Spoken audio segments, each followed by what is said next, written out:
Back in the late 16th century, Italian political thinker Giovanni Potera defined the middle power as one possessing sufficient strength and authority to stand on its own without the need of help from others. Partly this definition remains true today. Still, what exactly is a middle power? There is a plethora of actors falling within the rubric of this very term, ranging from the likes of India and Brazil, which have yet to attain great power status, to those that have only relatively recently found themselves projecting newly acquired power, such as Kazakhstan and Azerbaijan.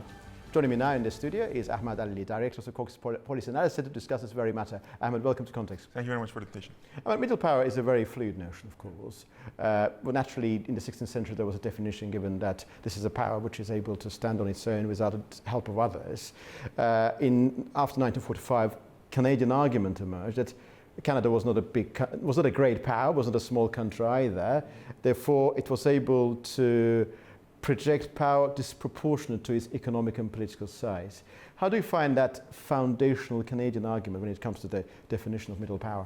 Absolutely, we can agree with all of those definitions. I have nothing against of that. But the two moments, I would say, like that we should not put Azerbaijan in a category that the country that newly acquired this status. I believe that Azerbaijan always had this status. But and you say always, since when? Independence period, of course. That's what I mean. And then the thing is, but usually Azerbaijan would be accused of having some pro-Russian stand on certain issues. And sometimes Azerbaijan would be accused on pro-Turkish stand on certain issues. Back then we would say that, hey, look, it's not true. Azerbaijan has independent, balanced foreign policy. It can go against Russia if the interests are not aligned. It can have some disagreements with Türkiye. For example, the case of Israel is a very famous one. So I believe that that status of Azerbaijan, that capacity that Azerbaijan possesses, this is new. This is not new to Azerbaijan. So Azerbaijan had it for a long time. But the changing geopolitical context kind of reveals it to everyone. So I believe this is we should take into account. For a long time, Azerbaijan was accused, not rightly accused, on being pro-Russian, pro-Turkish, or somebody else. Azerbaijan always had. Azerbaijan has always been pro-Azerbaijani. Yeah, absolutely, absolutely. That's very nice definition of that. And I believe that in that context, if we try to bring the definition to this case, I believe that middle power is the power that has enough capacity to shape or generate ideas for impulsive solutions for its own region. So sometimes, usually the countries, they take some global solution and try to act accordingly.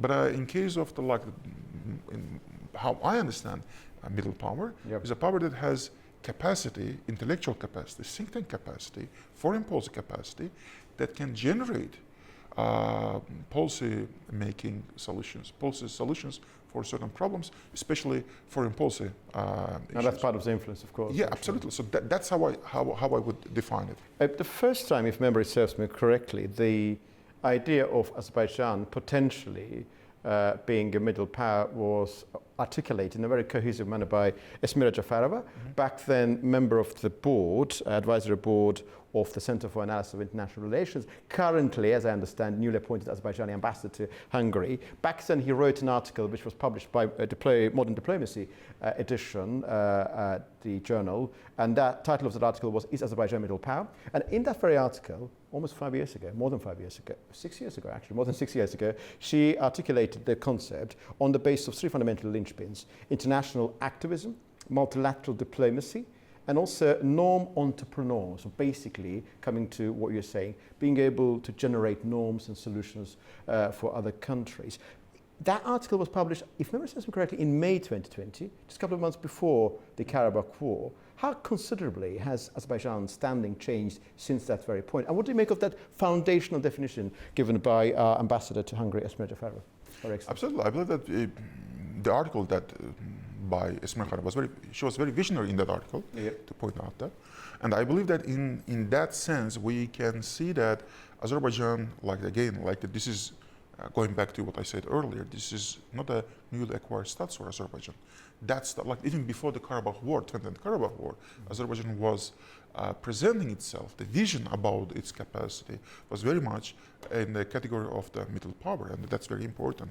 And I believe that that is the time when, if we go back and try to analyze the other side of the coin, there are countries who call themselves superpowers, but the recent development revealed that they are not superpowers. For example, there used to be countries who would claim that they have the. What do you have in mind? Sorry. Like that, well, in this case, we can say that recently in the think tank community, there is a lot of discussions about Russia and Iran, because they would present themselves as very capable actors. Well, Russia was a superpower when Russia was Soviet Union. But Iran has never been a superpower in its history. But Iran with a possible exception of yes. the age of the early 6th century, 5th century under the Khosrow II, when there were two major centers, the Byzantine Empire and the Sassanid Iranian Empire. Iran would claim that it can replace United States in the Middle East. So that was the ambition. So I believe that in that sense, if we go back to those articles you were talking about, I believe it's also about how long you can keep that status. So it's not like that. If Azerbaijan, like that we are mentioning that the 2020 Karabakh war changed everything, but that status was with Azerbaijan way before the 2020 Karabakh. And what were the defining characteristics of Azerbaijan, pre-2020 Azerbaijan, which in your judgment classified as an emerging middle power back then? But it wouldn't be visible. Yeah. So nobody tested that. The test came in 2020 and in 2023, and then those capacities, they were revealed to the. It's a bit like you're saying that this particular team or nation is based in the world or based in this particular league, but you need to make sure that team is playing against others in order to prove that they're indeed the best. And I don't want to compare Karabakh War with anything which could be classified as a game, but it was a contest of the gargantuan scope, and then you think Azerbaijan has proven that it's indeed a middle power. Absolutely. Even going back, I believe that everybody's agreed that Karabakh conflict was a nation-building conflict for Azerbaijan and Armenia. Yes, of course. So both of them, because absolutely, but because of that conflict, we generated certain capacity. Those capacities were there, but not many people were aware of that. Only a few people would argue with that. But Azerbaijan's capacity wasn't tested. It got tested in 2020 and 2023, and then now I believe that nobody challenges that notion that Azerbaijan can be called middle power, because or we have one intelligence service saying that thanks to Azerbaijan's actions, you have that Azerbaijan can control the foreign interventions to the South Caucasus region. That's Ukrainian intelligence service. They are very vocal about that fact. So we see that. Yeah, we see that there are others. There is a. It's not only about Azerbaijan and how it presents itself, but also how it's seen from outside, especially from players such as Ukraine, which is also under significant pressure. Talking about Iran, I mean, I've always been thinking about Iran as a consequential power, civilizational force, of course, but probably I imagine between the 3rd and 5th centuries, or probably 6th centuries, when the Sassanid Iran was firmly dominating the wider Middle East, and there was a Byzantine Eastern Roman Empire. During that period, 15 centuries ago, in the observable world, because they didn't have any contact with China, didn't have any contact with North America, there were two really great civilizations. Back then, perhaps, I think Iran was a force to be reckoned with in that superpower sense, but of course, 15th century probably wouldn't qualify in that sense. It's about presenting yourself. It's presenting, and also you are superpower, when the world is very global, really becoming superpower, because if you don't have any contact with some remote part of the world, claim that your superpower here would be very regional sort of superpower sort of status, which is different to what current superpowers happen to. Yeah, but if you go back up to the Esmer Khanam's article about the norm setting, Iran would claim that it's going to set the norms for the cultural norms, civilization, statecraft, and for the whole many countries. Even like that, I believe that. Look, there are quite many researchers who believe that if Iran did not play against U.S. State building and nation building actions in Iraq and Afghanistan, the things would be completely, would work out in a completely different way, right? So if we don't have a successful nation building and the state building in Iraq and Afghanistan, after those 2001 and 2003 military humanitarian interventions. So also you see that Iran, because Iran didn't want to see norm setting or the outside countries setting norm in this region, they were creating obstacles for that. And there are quite many people who believe in that. I mean, researcher community representatives. So in that sense, you can see that there is a wide discussions on those issues also. Fascinating, Ahmed. Just let's we talked about Her Excellency Esmira Jafarova, who's been recently appointed as Azerbaijan's ambassador to Hungary. But President Aliyev, the number one person of this nation, recently, whilst, as I understand, responding to a question of one particular participant during the Q&A session at Shusha Global Media Forum, replied to the question about whether Azerbaijan is a middle power or not. He acknowledged that there are those analysts and writers and experts who believe Azerbaijan, and he gave his own definition. I think 4 attributes were articulated by Azerbaijani president. One of them was that you're able to take decisions about your own future, defend yourself, irrespective of what other external actors think. So basically, you're sorting out your own problem, irrespective of what others want to happen. This is number one. Military capabilities. President Aliyev, particularly, I remember, very vividly remember, mentioned that it's not about military parades, it's about actual battlefield prowess. Number two, President Aliyev said that you should take a responsibility for your regions, regional ownership, Absolutely. sort of norm entrepreneur and other things as well entail in that moment. And also he said that your words, your actions, what you think, what you say matters, all of the things matter outside the boundaries of your country. 4 key attributes. How would you evaluate Azerbaijani president's definition? Absolutely. I believe that all of those points are valid and we should agree with all of those points. At the same time, I would say that, again, also President Aliyev said that he checked those definitions himself and that it's a very fluid conception. It changed very fast. In case of Azerbaijan, again, like that, I believe Azerbaijan used to have this status for a long time, but that status wasn't tested. It got tested in 2020 and in 2023, and we see the results of it. And actually, I believe that in that sense, Azerbaijan also a very interesting point from President Aliyev's speech from the same event. It was like that, referring to one of the countries, said that their concept about the region is very old. So the region has changed. Sure. So you should develop a new concept, how you're going to work with the countries. So yes, if one of the countries, they want to help some revanchist forces in Armenia so that they can win elections, and apparently if the revanchist forces are back in Armenia, it's going to create a lot of problem for Azerbaijan and that peace-building project that Azerbaijan is having together with Armenia. So it means that Azerbaijan tells to external powers that the regional development taking place, we don't want any external power to walk in and set the norms. So we are going to set our norms, and there is a new reality. You should acknowledge the new reality and accept it, and change your understanding of the region and come back with the new concept, how you are going to do that. So I believe that, going back to that, it's also about norm setting. It's not about setting norms for yourself or dictating yours, but also telling others that what are the rules in this region. So you're setting the rules of the game. Absolutely. Quite frankly, War of 2020 was a moment of truth for this country, of course, a moment of truth for this nation, and the challenge was felt, everybody in this country felt that. September 2023 was a crucial moment. It was practically ending what started in 2020. And now we realize that although there are many analysts, outside experts who still treat South Caucasus as a territory sandwiched between 3 great powers, Iran, Türkiye, and Azerbaijan, there's a different view of the region emerging, and thanks to what happened in 2020 and 2023. And that is the fact that this region is a connector. It's a massive connector. It's a connector between Central Asia and Azerbaijan itself, in a sense, part of Central Asia.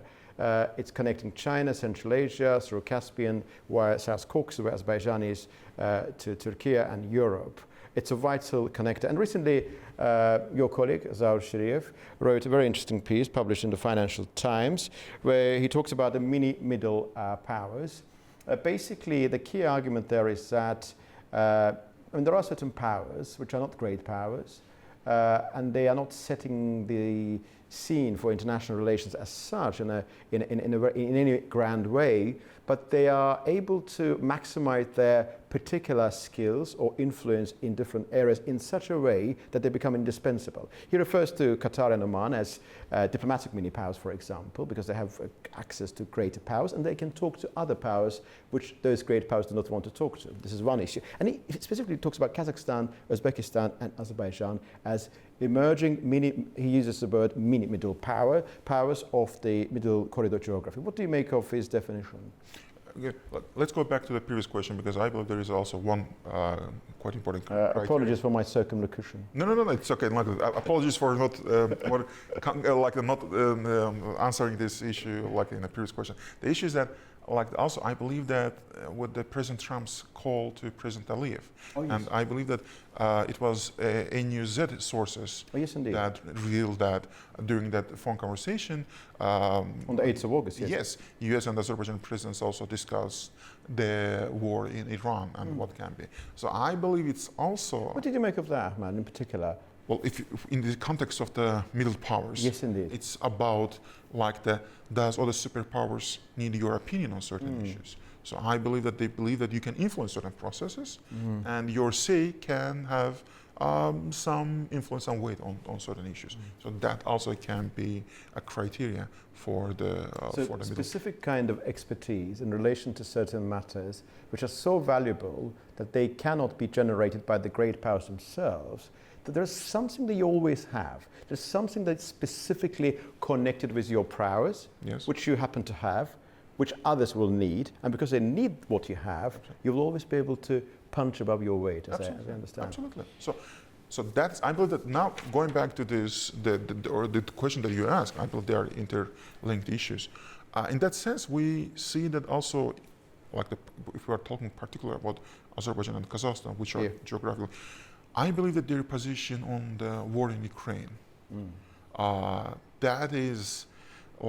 that stands out from the position of, and especially President Aliyev, up to President Aliyev for a long time was the only leader in Greater Caspian region, South Caucasus and the Middle East, who was vocal about the territorial integrity issues of Ukraine, but President Tokayev also, in one of those recent meetings with President Putin, calling to freeze the whole war military action, that requires a certain status, certain courage. It's very fascinating that none of those countries with which Russia has normal relations supported Russia's aggression against Ukraine. I mean, apart from Belarus, which is a clear Russian ally, and according to the 1997 arrangement, they formed this state of union or union state. I mean, all the countries which have normal relations with Russia, with periodic problems, of course, all of them, in a very consistent and principled way, supported Ukraine's territorial integrity. But they were not vocal about that. Yes, indeed. So the way how President Aliyev, Kazakhstan and Azerbaijan are different, naturally. Absolutely. So the President Aliyev, even last year, not this year's social media conference, but last year's media conference, he said his advice to Ukrainians was that never surrender. Absolutely. Yeah. So I believe that this shows that if you are not confident in your capacities as middle power, as a country that can protect its own national interests, you wouldn't say that. You would try to be more diplomatic. You would formulate your ideas in a bit different ways, but we see that Azerbaijan is not shy on these issues. Azerbaijan can be very active, and because territorial integrity principle was very, very important principle for Azerbaijan for a long time, and it is important. It is, of course, naturally. Yeah, so absolutely. So even after solving your own problem, Azerbaijan is a champion of the territorial integrity and sovereignty. It had problem regarding those issues and sorted out them, and now actually being vocal about that other countries' territorial integrity should be supported. If we go back to the criteria of a middle power, we can say that setting a precedent. Yes, so that the precedent that Azerbaijan set with the Karabakh War, now Ukraine wants to copy-paste it. So there are many, I would say that Moldova sometimes, in expert committees, you also see certain discussions on that. Can Moldova repeat that experience? Also, so going back to those questions earlier about the criteria, that middle power can set a precedent about protecting its own national interest and restoring its own territorial integrity. So in the self-same article, Zaur Sharif argues that the reason why Azerbaijan was able to demand accountability from Moscow, insist upon apology and ultimately attain its objectives with Moscow, despite the asymmetry of power between Baku and Moscow, was down to the fact that Azerbaijan is a true middle power. It does control certain things, it does have leverage, and Russia was forced, compelled to accept it. Despite the fact that Russia is a massive power, Azerbaijan is not as massive as Russia. Do you agree with that definition and with that approach? That's the thing, like the superpower can be active in all regions. But I believe the middle power, it's about being like that active in your own region, right? So like that protecting your own interest in your own region. So its middle power is more about the scale is a bit regional, like that. So that is why. So I believe that when Azerbaijan doesn't want to compete with Russia, somewhere in Arctic, in Africa, in South America, no way. We cannot compete. What is your classification of Russia? Is it a great power still? I believe that now there is I believe that this is a country that believes it's a superpower, but frankly speaking, now in expert communities, you see a lot of discussions that there is the perception about it is not right. Like for example, I would say if we're talking about superpower capacity, middle power, it's also about like the capacity of the think tanks and your research capacity. Yes, indeed. Understanding the regional realities around yourself. Sure. If Russian troops, when they started war against Ukraine, and they walked to Ukraine, in a belief that people of Ukraine is going to greet them as the Soviet troop, as the liberating army, and they don't. It means that your think tank community, your research community, is not capable to generate the proper understanding of the region surrounding you. So I mean, way before people start talking about that Russian military capacity is not the way how it presented itself. Even before that, people would say that, well, you see, like the Russian understanding of the region or the country surrounding itself is super limited. So, and the superpower cannot, act like that. So, for example, again, going back to the crisis with Azerbaijan, the way how the certain Russian political institutions behaved back then, you would sense that there is a not proper understanding of the realities in Azerbaijan in Russia. And that would create a very wrong decision-making patterns in Russia. And that led to the crisis with Azerbaijan. So going back to this, superpower, it's not about military power, not about only military power anymore. Yes, indeed. There can be many components, and one of the components is about understanding the realities and the regions surrounding you.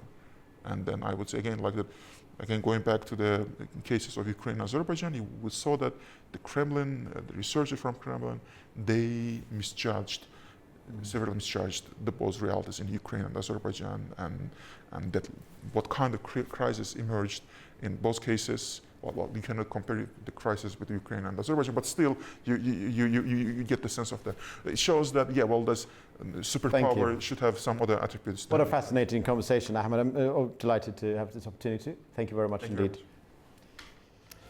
The concept of middle power remains a fascinating one, and certainly one of the defining attributes of our time is the rise of states capable of leveraging their influence to attain objectives that their conventional size alone might not suggest were possible. Well, you've been watching Context, and see you very soon indeed.